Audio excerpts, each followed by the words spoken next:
okay that we interview you for this video? mu ne ndax mu ngi lay nuyu d'abord. waaw maa ngi koy fay. gannaaw loolu di la laaj ndagam amul benn jafe-jafe wala problème pour ñu def vidéo bi. ak yow ñu waxtaan. There is no problem. Thank you. Can you introduce yourself and tell us your relationship with Anta? dama doon bëgg laaj rek ndax di nga ma mën a wax yow yaay kan nga présenté ma sa bopp wax ma lan nga seq ak Anta nan la seen diggante demee lan nga ci moom. waaw man la Maguette Kassé di yaayu Anta. man maay yaayu Anta di Maguette Kassé dëkk fii Sénégal dëkk bu ñuy wax Guédiawaye quartier Mamadou Ba foofu laa dëkk. Anta. My name is Maguette Kassé. I am Anta's mother and I live in Senegal in this neighborhood called quartier Mamadou Ba. man maay yaayu Anta. I am Anta's mother. Anta moom mu nekk sama ñetteelu doom. And Anta is my third child. waaw. How many children do you have? ñaata bant la la yàlla may. waaw man am naa juróom ñeenti ñooy dund kenn ki gaañu. am nga juróom. waaw. ñeent ñi ñoo dund. waaw kenn ki gaañu waaw ki topp sama taaw moo gaañu. ki topp moo gaañu. I had 5 children, but one passed away. The second passed away, and now I have only 4 left. And when we were here the other day, we spoke about how you have supported Anta as she was accessing family planning. Can you explain to us how you supported her? keroog bi ñu fi ñëwee doon waxtaan da nga ñu doon wax ne am na noo jàppale woon Anta pour mu dem sàkku ci ndimbal ci mbirum planning familial bi. léegi ma bëggoon rek nga bamtuwaat ko expliquer ñu ci yan anam naka nga ko jàppalee boobu. waaw li ma ko jàppalee mooy. comme que moom dafa nekk xale. am fukki at ak juróom benn. yàlla def benn waay nax ko ëmbal ko. mu jóge si xale la. mu defaat ñaari at. am keneen ku ko ëmbal. mais kooku daf ko takk. mu amaat beneen doom. bàyyi dellu amaat beneen doom. mais loolu damuy xale. amul lu du ñaar fukki at ak ñeent mu am si ñetti doom. ama loolu nekk na miti jafe-jafe la. suñu doole bariwul noonu. jëkkëram doole bariwul noonu. loolu moo tax ma ne ko demal nga def planning ba sa yaram nopplu. nga mën a yar say doom sa xel mën a dellusiwaat sa bopp nga xam ci loolee su jaree nga dindi ko bu ko jarul. I supported her in many ways, but especially because she was so young when she had her first child. She was only 16 and somebody cheated her and she fell pregnant. And then 2 years later, another man had sex with her and she also fell pregnant. And that second guy married her afterwards when she delivered. And 2 years later, she had another baby, and that was too much for a girl 24 years old. And I thought that if she had to take care of her children correctly and to take care of her own health, she needed to have family planning. And that's why I talked to her and convinced her that she should be having it. So it was your idea? yow yaa ko xalaatal loolu wala moom waxoon na la lu ci jëm? waaw benn xaritam moo ko wax mu daw ñëw wax ma ko. dama fee dañ fay defal planning. amul fay. ma ne ko demal nga seet bu fekkee ne mën nga def. mën na nga defal ñu defal la parce que loolu moo gën si sa wér gu yaram. Anta was informed by one of her friends about a place where family planning methods were being provided for free. She came and told me about it, and since we actually didn't have many financial resources, I supported her and said, go ahead and find out what it is all about. And if you can do it, then you have my agreement to do it. Did you go with her or did she go by herself? Da nga ko bàyyi mu dem moom kenn wala da nga ànd ak moom dem? ànduma ak moom man ma desoon ci kër gi ma teel ko xale bi moom ak xaritam ñoo ànd. She went with her friend and I stayed home to take care of the baby, of Anta's baby. Why is it important for women in Senegal, women here in Guédiawaye, to have access to family planning? léegi ban njëriñ ak ban doole ban importance ngeen gis fii ci Sénégal wala fii ci Guédiawaye jigéen ñi mu nekkal jigéen ñi lu am solo ñu mën a am ñu mën a jot ci jumtukaay yooyu ñuy joxe ci mbirum planning familial bi. planning mooy li ñu leen ko importance bi mu am pour jigéen ñi. mu am ci jigéen ñi. bari na muy premier bi mooy. dina la may nga dal. mën a wàññi say doom mën a defaraat sa yaram ba mu baax. encore tamit dina la mën a permettre nga mën a dem liggéeyi. su dee da nga bëgg a liggéey nga mën a dem liggéey pour mu mën a yokk sa koom-koom ak loo mën a dimbale ak sa njaboot. waaw léegi tamit dina la mën a permettre daal nga nekk si situation bu baax daal di nga posé bu toog bu normal daal mooy dal bi ngay wax dal maanaam dooy xalaat bu metti yooyu daal ndax nooy suba nooy def sa doom yi sëy suba ngay xalaat bu ma ëmbaatee nu may def coono bi ngay def waaw loolu daal dina la ko gën a dimbale. I think the importance of family planning for women in both in Senegal and in Guédiawaye in particular is family planning helps them to take care of their health. It helps them find a job or work, invest themselves in some type of income generating activity. But it also helps them be less fretful. It helps them be more poised and more focused on life and how they want to live their life and how they want their children to be tomorrow. Did you see that change in Anta? Did she become more focused on how she wanted to live her life after she started family planning? ndax seetlu nga ci Anta ni ba mu commencé planning bi ba léegi commencé na di dal commencé na di xalaat boppam ak avenir am ak njabootam seetlu nga loolu ci moom. seetlu naa loolu ci moom parce que yaramam mi ngi génn di màgg temps yi sax dafa kii sojoon moo tax mu jeexaat. yaramam mi ngi génn di màgg mais temps yi nga xam ne planning mi ngi boot mi ngi yaram dafa tuuti. foog fekk dafay sonn daal day jaaxle nekk ci problème ma attaque. I actually have noticed that she has changed a lot since she started family planning because now she's gaining weight and she is more open to people. She's focused on trying to find something to do and she can take better care of her children. Whereas when she was pregnant, she had lost a lot of weight and she was always worried and didn't even want to talk to people. So she has changed. And you think that's in part because she's using family planning and not having more children? foog nga ne kon planning bi moo tax mu soppeekoo noonu. loolu parce que gisuma leneen daal lu ko waral xam nga bu fekkee sa koom bariwut noonu. soo amee beneen kii am na li nga def loolu moo la may xam naa ne pour nga mën a am kii boobu. No, it's exactly the reason why she is now more poised and less worried because with family planning now she knows how to take care of herself. And what are some of the challenges? Why is it hard for young women like Anta to use family planning? Why is it hard for them to use it? Why is it hard for young women like Anta? What are the challenges for them to use family planning? yan jafe-jafe nga yaakaar ne xale bu toll ni Anta ci jamono boobu yan jafe-jafe la doon jànkonteel pour mun a yegg ci fu ñuy lijjantee wala fu ñu leen joxe jumtukaayu planning familial ndax amoon na ay jafe-jafe ci jamono. dinay am jafe-jafe.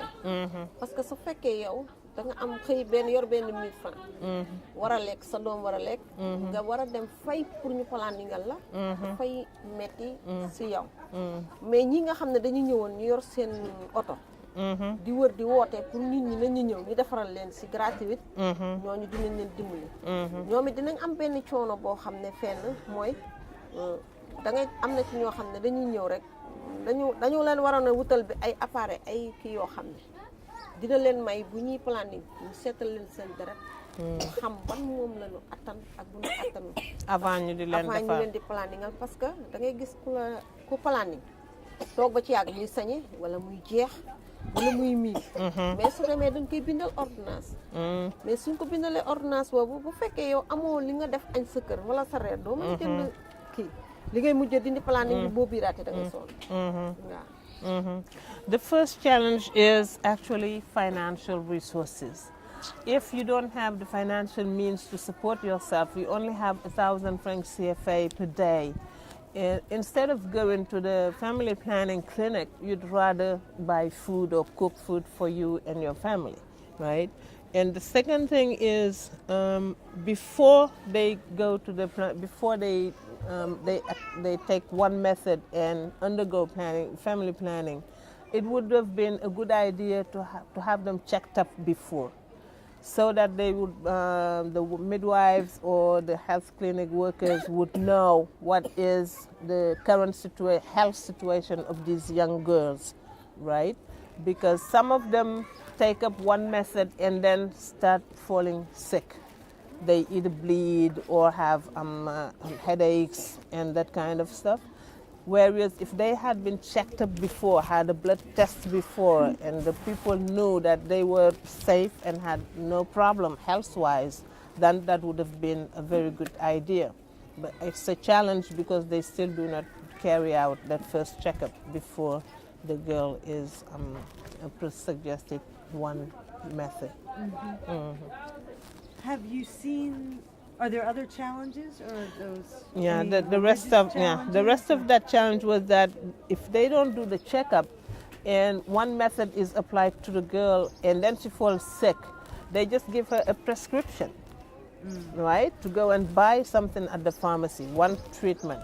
And if she cannot afford it, then that's the problem. She has to get rid of the method, either the IDU or whatever method she was using. When she gets rid of it, then she falls pregnant again, which is another challenge. That was the end of her second challenge. Are there other challenges? am na yeneen jafe-jafe yu ñu mën a jànkoonteel yu weesu ñaar yooyu. mbirum am koom-koom bi nga tax ni mooy tax nga mën a jënd sa ordonnance bu fekkee ne kii bi baaxul wala feebar na la sa bopp a ngi metti waaw. gannaaw loolu. gannaaw loolu parce que ñi ma ci waxtaanal tamit. waxaatuñ ma lu dul loolu rek daal. Those are the two main challenges, and even with people I have talked with and exchanged and discussed the issue, those are the two main concerns they had. Maybe social challenges. Yeah. Social or religious. You have been a mother who supported your daughter, but not all families would support their daughter to have family planning. Are there family or social or religious pressures that don't let them have family planning? yow yaay nga joo xamante ni ji jàppale nga doomam mu am fit dem wuti ji ñu dimbali ko ci mbirum planning. léegi ndax am na yeneen jigéen yu nga xamante ni yi bëggoon nañ ko sax def waaye am nañu ay gàllankoor ci biir kër gi ci mbokk yi ci gox bi wala ci diine bi lu leen di ferene ba duñu mën a ñeme dem wuti ji ndimbal lool. waaw parce que man ma tolloo di jur doom man sama yaay bëggutoon ko planning. In my time, when I was when I started having my children, my mother, who is here, didn't want me to do family planning. Donc, kon am na tamit sama yeneen morom yoo xam ne seen jëkkër mooy doon bañ. su ngeen planning ngeen gën seen kër. For other women my age, it was the husband who was the problem.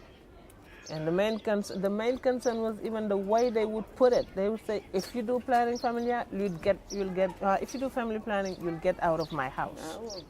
Some husbands said that to their wives. But now, léegi nag tey nag moom nu mu demee. there are still husbands that say that. tey nag am na ay borom kër ba léegi yoo xam ne dinañu wax loolu seeni soxna.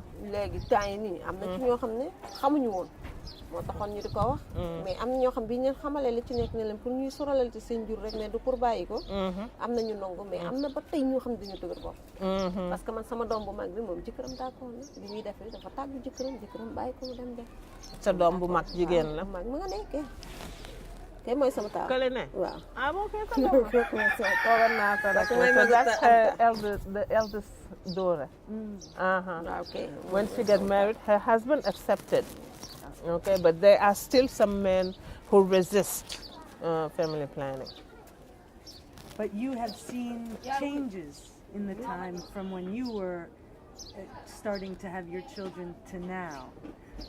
So you have seen a big change? ndax léegi am na ay coppite yoo gis yu bare diggante bi ngay commencé yow yàlla di la may ay bant ak tey ndax am na ay coppite yoo gis. waaw yu bari sax. parce que man temps yooyu su fekkoon ne amoon naa xel bi ak ku ma xelal ba ma ñime. kon doonu ma woon sonn si sama njaboot daa sonn yooyu ma doon dal. I think samay there morom tamit noonu la woon am na ci ñoo xam ne jur nañ ba jur nañu bëggutoon a jur mais dañu ragaloon. parce que li ñu leen waxoon ci planning. moo taxoon.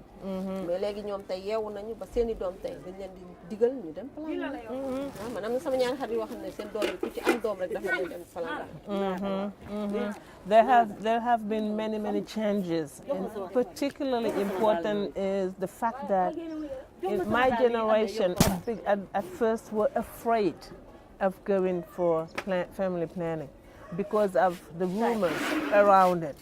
They were not telling us about birth spacing, but about stopping to have children, which made us afraid. But now things have changed, and I have two friends of mine whose daughters actually have family planning because the mothers decided once they have one child to go and take them to the clinic. So there has been many changes in that regard. So you have granddaughters, and things changed from your generation to your daughters. What do you want for your granddaughters? mu ne yow léegi yàlla may na la ay sët donc xam nga yow li nga dund xam nga li sa doom dund léegi nag sa sët yi ñoom lan nga leen yéene lan nga bëgg nan nga gis seen avenir. What kind of life do you want? li mu bëgg ñoom li mu ci tolloon ñu jàng ba xam ñu xamee ba mënal seen bopp ñu doog a dugg si luy jëm ci mbiru kër pour mën a réussir seen àdduna parce que ñuy gën a dund rek àdduna di gën a metti. Life is going to be harder and harder. So what I wish for my grandchildren and my granddaughters especially is for them to have education, to be able to work, to be able to provide for themselves, and to know about life so that they don't fall in the same pitfalls as the first generation. How does it make you feel to see your daughter doing better and feeling better about her children and herself? léegi booy xool sa njaboot tabarkàlla ñoom Anta ak magam nga gis leen ñoo ngi sant yàlla ñoo ngi ànd ak wér ñoo ngi toppatoo seen njaboot yow boo leen xoolee noonu lan lay def ci yow. mais kontaan. parce que man bëgguma nga sama doom bu souffrir. I am very happy when I see them like that because man dama xool li ma dund si coono man su ma sañoon sama doom. Because I have suffered so much in life, I wouldn't want them to suffer that much. So I'm happy to see them like this. Johnny, anything? Maybe the last question could be, how do you think family planning connects to, because she says she wants education and work, and so given that she wants all that, how does family planning play into giving them those opportunities? léegi comme yow sa sët yi boo sañoon bu ñu màggee dinañu jàng ñu liggéey ñu mën a seen bopp duñu xaar kenn defal leen nen te dinañu xam ba duñu gaañ seen bopp kenn du leen nax tam léegi noo yaakaare ne planning bi mën na leen dimbali ci loolu. ci loolu comme ça ñoom suñu demee ba nekk mag su fekkee dem nañu ba mënuñu téye seen bopp ba heure bi ñu waree sëy ñu dañ mën a dem ñu dem def planning ba saa yi bu ñu amee jëkkër pour mën a am doom ñu dem dindi ji ko parce que moo gën ngay yàq sa carrière teel a ëmb dem di ko sànni wala ngay avorter biir bi di am problème ëllëg loolu moo koy tane ji. Family planning helps in that sense because it will prevent young girls to have sex and without being married and have sex even though they're not married or married and have to do abortion, for example, or kill the baby, or other things that are very negative on her health and on her stability. I'd rather see them be educated and providing for themselves and knowing how to avoid unwanted pregnancies. And in that sense, family planning helps a lot. If they cannot resist sex, then they have family planning and avoid those risks. Is family planning important for women's empowerment in Senegal? ndax yaakaar nga ni fii ci Sénégal planning bi dana tax jigéen ñi gën a mu dana dooleel jigéen ñi ba ñu mënal seen bopp mën a taxaw defan seeni wareef ak yooyu. waaw parce que li tax mu leen koy mënal mooy yow su fekkee ne am nga benn doom bàyyi ko foofu mën a ko fee bàyyi moomu kii ngay dem liggéey. suqaliku bu dee da ngaa bëgg a jàngaat nga mën a dem jàngi. bu dee da nga mën a def benn formation nga dem def ko di ko bàyyi foofu ba am li nga bëgg ba pare nga doog a amaat beneen doom di nga am ay njaboot. te di nga def li nga bëgg a def. kon tey loolu daf leen di mayaat kàttan ak doole pour ñu mën a kii. It does empower women. Family planning does empower women in the sense that it allows them to, for example, once they have one child, to rest, take care of their health, go back to school if they want to, do some training if they want to, involve in income generating activity if they want to, and then a few years later decide on their own that they want to have another child, and then have that child, and then again involve in any kind of activity or training that they want to involve in, meaning giving themselves time to organize their life and schedule their pregnancies. Anything else, Good? Johnny? I think that was perfect. Good. That's really, really good. Thank you so much. Maguette Can I just ask jërëjëfati. one last thing? What do kii you sama turandoo la. Kii mooy sa turandoo, that's her namesake. Kan moo ko jur Anta? déedéet Wala magu Anta Anta? mooy sama turandoo. Can I just ask, what, did you go to school? Yow mu ne ndax yow mus nga jàng école? déedéet. No. And what do you do to earn income? Léegi ndax am na activité booy def bu nga xamante ni bii daf lay indi di nga ci mën a jële koom-koom da ngay liggéey da ngay jaay wala li may liggéey bariwul noonu comme ku am fóot rek indil ma ànd ak sama doom bu mag bi fóotal ñu waxaale nga fay ñu. What we do nowadays it's not big but it's laundry. We do laundry for other people, and when we have an order I do it with my elder daughter. Right. Thank you so much. Jërëjëf Maguette. waaw kay jërë ngeen jëf yéen tamit. Shukran. Lu ci yàqu rek mana.